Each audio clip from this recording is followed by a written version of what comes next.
On today's show, injury updates and lessons learned in Game 3 next on this edition of Locked On Capitals.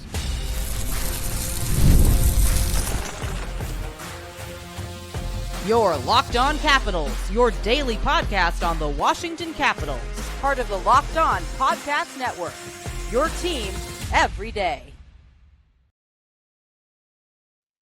Well, hello and welcome into this edition of Locked On Capitals, part of the Locked On Podcast Network, your team every day. My name is Dan Holme. I've covered the Capitals for the last 3 seasons for Locked On and various other outlets before that.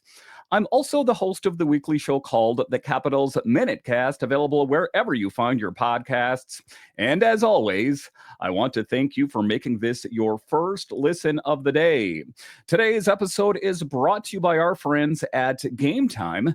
Download the Game Time app, create an account, and use code LOCKEDONNHL for $20 off your first purchase.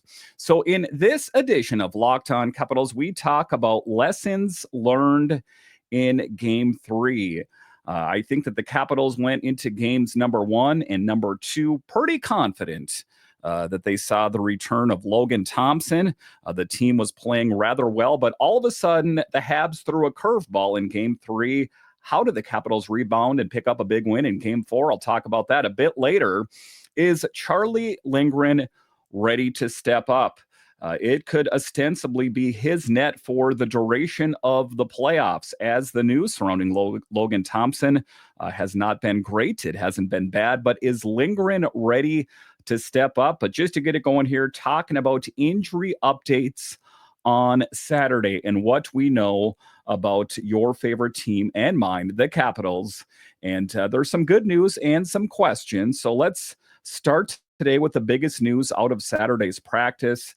Aliaksei Protas was back in full contact and is officially, quote, full go, unquote, according to Coach Spencer Carbery. Now, listen, this could be absolutely huge going into game number 4. Aliaksei Protas, the guy that put up 30 goals, record numbers this year, that big frame that can post up in front of the netminder for deflections, second opportunities, and a good skater and has a good shot in his own right.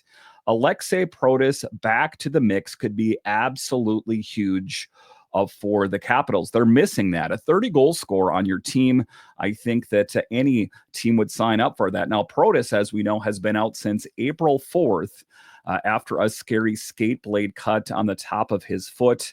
But he looks ready to return and could is the operative word, rejoin the lineup for game number 4 on Sunday. Keep your fingers and toes crossed, as this could be a big thing for the Capitals. As you take a look at the loss on Friday, and there was not enough goal scoring. I mean, to be clear here, 3 goals should win the game, but having that extra boost in just the way that Aliaksei sees the ice, I think could be absolutely huge. Now, given the way the Caps struggled to generate consistent offense in Game 3, Protas's size and skill could be a major boost.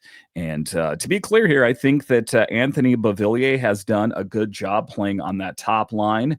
But what will that mean for him? I guess it'll be interesting to see who slots out. I know that there is talk about Ryan Leonard. Is he going to be the odd man out? Is it going to be Radish? Is it going to be Mangiapane? That there is the trickle-down effect. That's rather here nor there. I think that Aliaksei Protas, that's all good. Like I say, 30 goals scored. That is huge and could be a game changer for the Capitals. Now, meanwhile, on the not so good side of the injury report, there is still no update on Logan Thompson. This is a bit troubling to me and could definitely change the outlook for the Capitals in the playoffs. I'm not here to say that Charlie Lindgren isn't the guy, and I'll talk about him in the second segment, but Logan Thompson has been lights out for the Capitals all season long. Missed a substantial amount of time, didn't get any games to condition, was just thrust back into action in game one of the playoffs.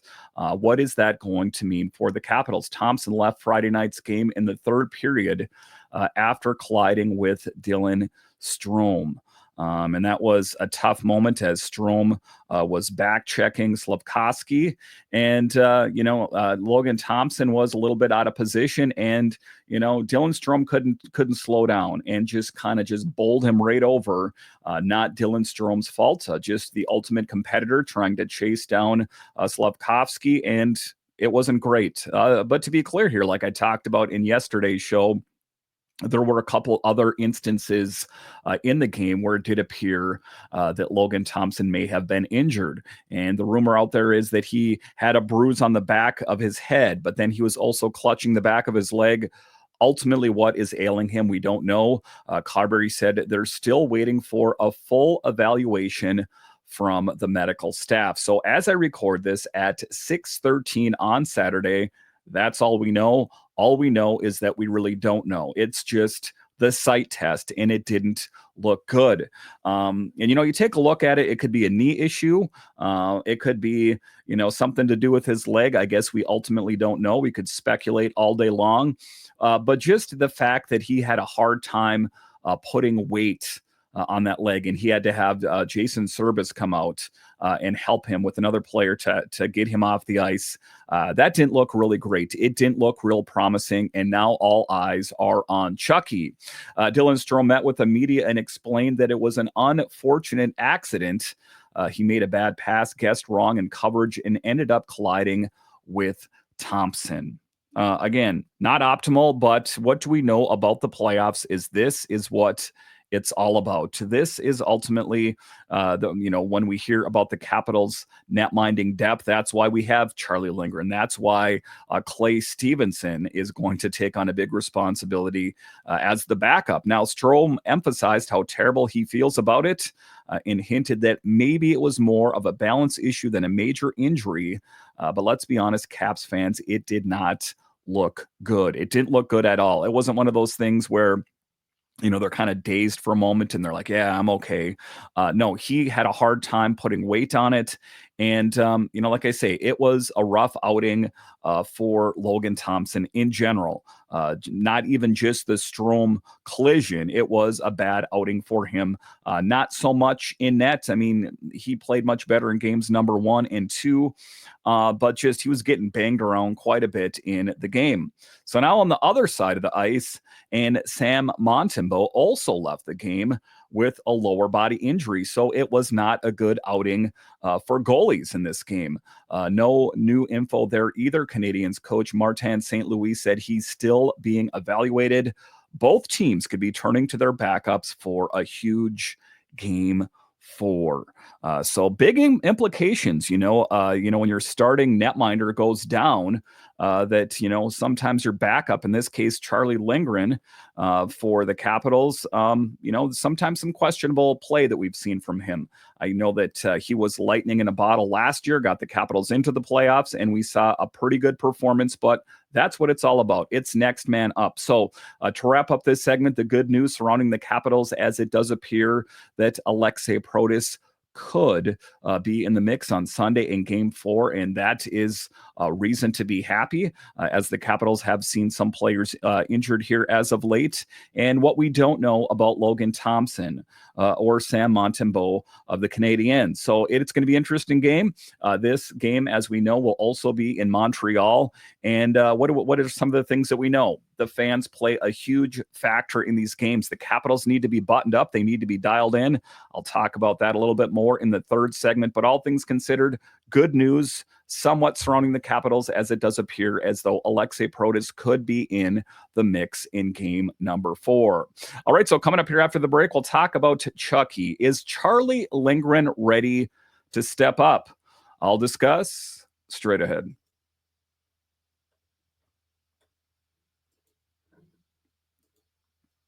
Did you know your Fire TV is also an Xbox? Turn any TV into your gaming and entertainment hub with a Fire TV Stick 4K devices. No console required.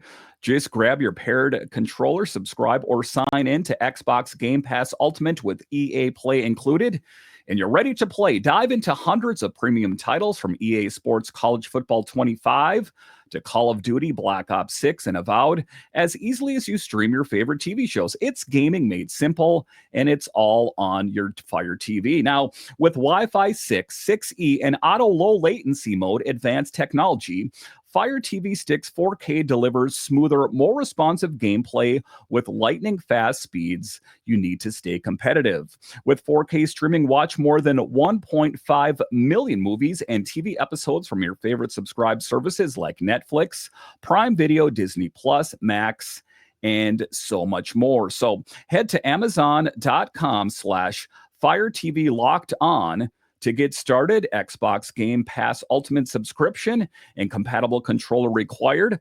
Available on select devices, including Fire TV Stick 4K 2nd Gen, Fire TV Stick 4K Max 1st and 2nd Gen, and Fire TV Cube 3rd Gen.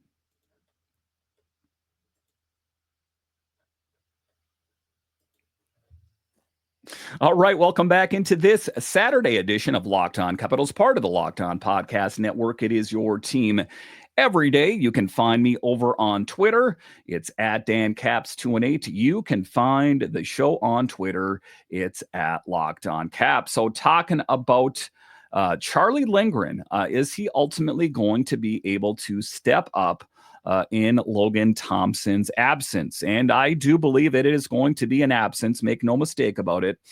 But that is the position that the Capitals are in. And what we saw from Chucky and LT was a rotation, a back and forth of the tandem. They would usually split games back and forth. And I think the thought process behind it in kind of modern coaching is to keep your netminder fresh, as it did appear that Charlie Lindgren was, well, rather gassed in the first round of the playoffs last year as the Capitals got eliminated in short order. So Chucky, the guy that signed his new contract after Logan Thompson, even though they said it was a 1A, 1B competition, that Logan Thompson, one of the front runners for the Vezina, got the contract first. And Charlie Lindgren, who settled for a shorter deal that could have probably got a bigger deal elsewhere, signed up. And that's where we're at. Charlie Lindgren having to play Superman yet again. Last year, of course, as we remember, Darcy Kemper, who was supposed to be the guy, well, he wasn't the guy. We could argue about why he wasn't that guy, but Charlie Lindgren had to step in and play huge, and he was that. So now the pressure is on, and what we have seen from him since Logan Thompson got injured and Charlie played out the duration of the season was okay.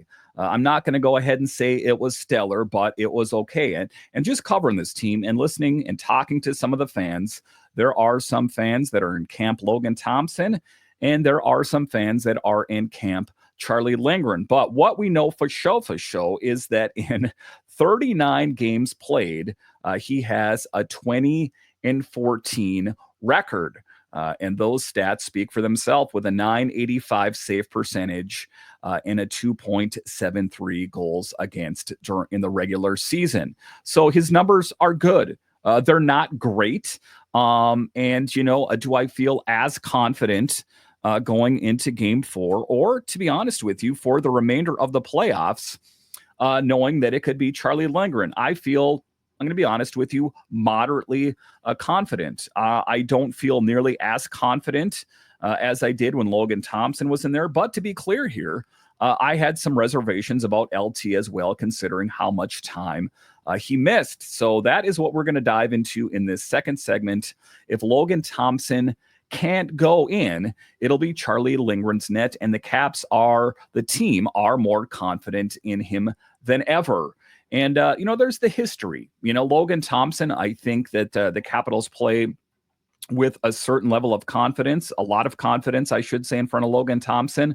But I think that there is that familiarity factor with Charlie Lindgren. He's been on the team longer. They've been in the trenches together a lot longer, that I think that the team, despite my reservation, if you will, I think feels confident. And Coach Carbery made it clear that Washington has full belief in Lindgren, who's been strong all season and knows the Bell Center well from his years in the Canadiens organization.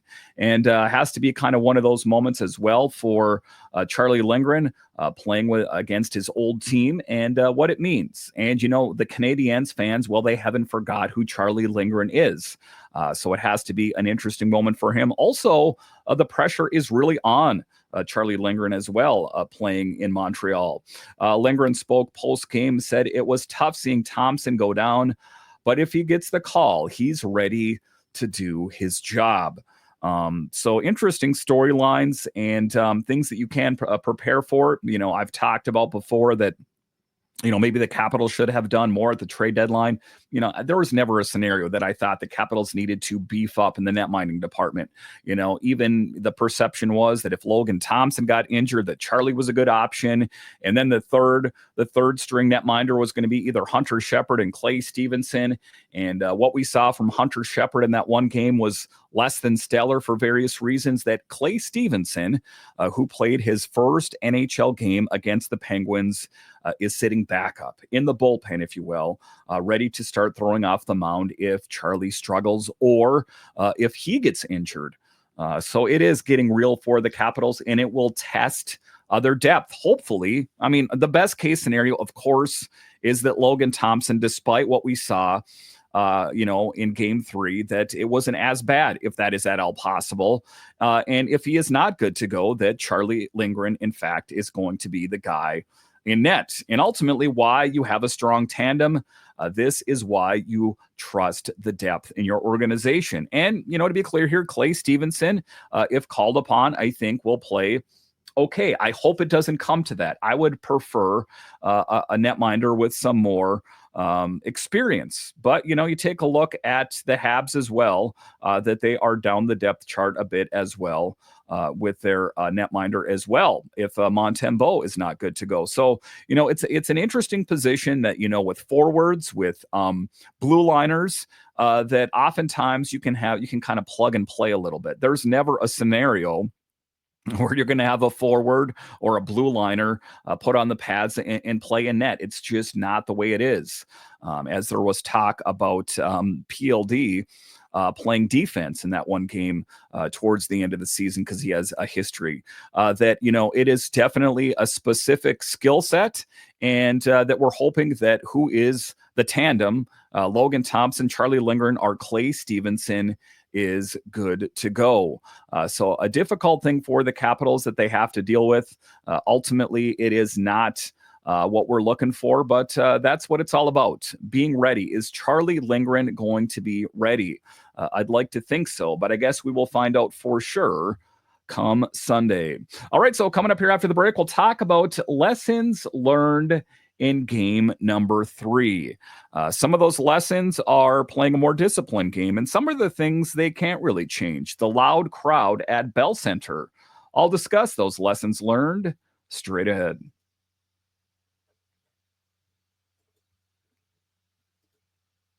The Stanley Cup playoffs are here, and if you've never been to a live NHL playoff game, it's unlike anything else. The intensity, the speed, the energy in the building, it's next level. And thanks to Game Time, getting in the door is easier and more affordable than ever. Game Time is the fastest and easiest way to grab playoff tickets, even for those must-see matchups. Prices actually drop as puck drop gets closer, and with last-minute deals, you can save up to 60%. Save up to 60% off buying last minutes for sports, concerts, and comedy. Shows the total cost up front, and that's huge. Oftentimes there's hidden prizes or hidden costs, no surprise fees at checkout. The app even shows you panoramic seat views, so you know exactly what you're getting before you buy. So take the guesswork out of buying tickets with Game Time. Download the Game Time app, create an account, and use code LOCKEDONNHL for $20 off your first purchase. Terms apply. Again, create an account and use code LOCKEDONNHL for $20 off. Download the Game Time app today. Last minute tickets, lowest prices, guaranteed. All right, welcome back into this Saturday edition of Locked On Capitals, part of the Locked On Podcast Network, your team every day. The best way that you can help grow the show is to subscribe to Locked On Capitals on YouTube and comment anything down below. So in the final segment here, we're talking lessons learned by the Capitals. And, there are lessons that should be learned in this game, that physicality, when it gets out of control, can sometimes be detrimental. So the best thing about the playoffs is that you don't have to wait too long to redeem yourself. And after Game 3's disappointment, the Capitals now have a chance to respond. And it sounds like the group is determined to do just that. And how they're going to be able to do that is, like I say in the game, taking the crowd out of it. And I'll talk about a little bit later, is that it was so loud at Bell Center that they had a hard time communicating with each other. It's also, about avoiding so many penalties, spending so much time in the penalty box, and of course, making good on your opportunities when you're on the power play. And, if you are an everydayer of the show, I've talked about that all season long, is that, special teams really gets drawn into focus the later you get into the season, but even more so when we're in the playoffs, is if you are gifted a golden opportunity on the power play and you don't make the most of it, or say you don't kill off a penalty, those things can be costly. And it was also costly for two players in particular, Tom Wilson and Josh Anderson, getting $5,000 fines each. Now, $5,000 to me or you seems like quite a bit of money, but they probably have that much money sitting in their couch cushions between the seats there that, go ahead, hold out your hand, let me slap them. Things enter, the energy, the rage boiled over in Tom Wilson. And another lesson learned, I guess I'm going to say, if I had a do-over, though, personally, even though I'm going to consider it a lesson learned, maybe Tom Wilson learned a lesson, is that he was in rare form with the crybaby face and everything, is that if you're going to spend a lot of time in the penalty box, it's not going to serve you well. And one of the things that I heard from, Tom Wilson in a podcast last summer is he's learning those lessons. But to be clear here, Josh Anderson shoving him, pushing him into the ground, I think it would take a man of extreme fortitude to fight that off. But in any event, Tom Wilson, Josh Anderson are going to have to avoid that. Or Tom Wilson, Josh Anderson, can do whatever he wants to do. But as far as the Capitals are concerned, play with a little bit more discipline and do what you did in Game 2. And, you got to know, or you got to think anyway, as I record this on Saturday, that Arbor Jacki is going to be back in the mix as that deterrent factor because we saw the results. And Martin St. Louis saw the results, is that it put them into the win column. The hard thing, of course, is if this series gets tied up. So that is why the Capitals need to batten down the hatches. Dylan Strome said the team will be better prepared for the experience at the Bell Center environment once again, once they are acclimated, once, they get the jitters out of them. I think that once they hit the ice and they get used to the noise, they'll be good to go.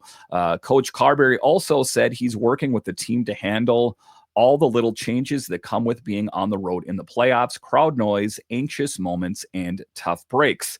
And, the thing of it is I saw moments from the Capitals that when the Habs were playing confidently, that they it triggered a fight or flight, or they deviated from the script, if you will. That, there is a reason that the physicality has been amped up by Montreal. There is a reason why Arbor Jacki is in the mix, and it is to rattle the systems of the Capitals. It's one of the things that the perception from Montreal media is that the Capitals in games number 1 and 2 were the bullies. And it's Arbor Jacki is the guy that's standing up to the bully on the playground, and that all the kids playing around him are playing that much more confidently because he is, in their perception, the sheriff. So there's a couple different ways to deal with this. Either the Capitals adhere to a more disciplined play, like I said, or if it gets physical, say Arbor Jacki or say Josh Anderson takes the physicality to the Capitals, they only have a choice but to respond. If Arbor Jacki wants to drop the mitts and, let's just run through a scenario here real quick. Say the Capitals are playing in game number 4 and say for some reason that the Habs have a couple goal lead and Arbor Jacki wants to drop the mitts, or Josh Anderson, Tom Wilson should be in the mix to do that. If that's their sheriff, then it's sheriff versus sheriff, and I think that will be the battle cry. I also would not be against the idea of putting Dylan McIlrath in the mix, even though in his own words, he's not the greatest skater. If they're going to bring out their big guns, I think the Capitals should bring out their big guns. You think Arbor Jacki is tough? Then let me introduce you to a guy they call Big Mac, or Dylan McIlrath. I got a chance to do a walk-by from him when I was in press row in Minnesota. I'm 6'5" myself. And when that guy walked by, I'm like, I don't know a person on this earth that would want to take on that guy. Absolutely huge. So I would not be opposed to that. I think that's going to be the case.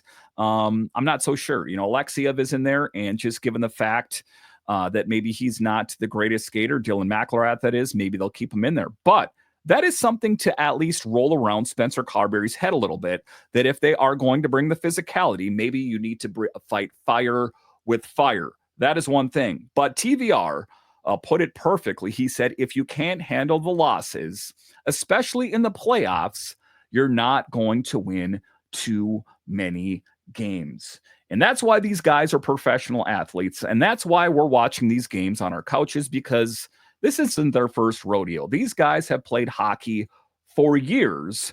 And, that is the leadership. That is the mature mentality of a guy like TVR, that you got to be ready for the task at hand. So the message from the leadership group is clear. You learn it from it, you adjust it, and you come out swinging next game. What do we know? Game 4 is massive. The Canadiens will be buzzing after their Game 3 win. They are looking to take that positivity momentum, put it in a sail, and help sail them across victory lane. The Capitals have got to be ready to respond. And I know what I said, but it's, you got to kind of respond on what is dealt your way. If they're bringing the physicality, you're going to need to, fight fire with fire. But if not, if they can play a skill game, I think that would be more advantageous. My hunch is that they're going to go for physicality. They're going to try to draw penalties, the Habs, that's the things the Capitals are going to have to deal with. The Capitals have to tighten up, stay composed, and find the desperation level again if they want to even get back in the series, and keep pushing it even further ahead. They have the lead in the series right now, 2-1. They don't want this series to get tied up. And of course, I'll have the complete game breakdown for you after the game tomorrow. But that's kind of the state of where the Capitals are at. The players learned a lesson, at least that's what they're telling the media. But are we going to see evidence of that out on the ice? Because what we know for sure, the Capitals have that 2-1 lead in the series. If they tie it and it goes back to Washington, it doesn't look always so great for the Capitals. So, it's one loss, and I think that negativity is an easy thing to latch onto. And, in my life, I struggle with that, because sometimes negativity, I knew things were going to go wrong. I just knew it, that when good things happen, oftentimes we're dismissive of it. What do we know as Capitals fans for certain is that they have a 2-1 lead in this series. This team out on the ice, except for some players, I guess I'm going to say Protas, Faravari, Logan Thompson, these kind of guys, that it is primarily, shall I say, the group that got them into the position that they're in right now. Metro Division champions, Eastern Conference champions, that they can do it. They have the pedigree. They have the history to get it done. Can they get it done in Game 4? That's up to them. All right. Once again, I want to thank you for joining me on this bonus Saturday edition of Locked On Capitals, part of the Locked On Podcast Network, your team every day. I want to thank all of you that listen on the audio side and watch this on YouTube. You are what makes this show successful. When you're done here, head on over to Locked On NHL, as they have you covered 5 days a week. available wherever you find your podcasts and on YouTube. All right, once again, I want to thank you for joining me on this edition of Locked On Capitals, part of the Locked On Podcast Network. It is your team every day. My name is Dan Holme, and I'll talk to you again next time.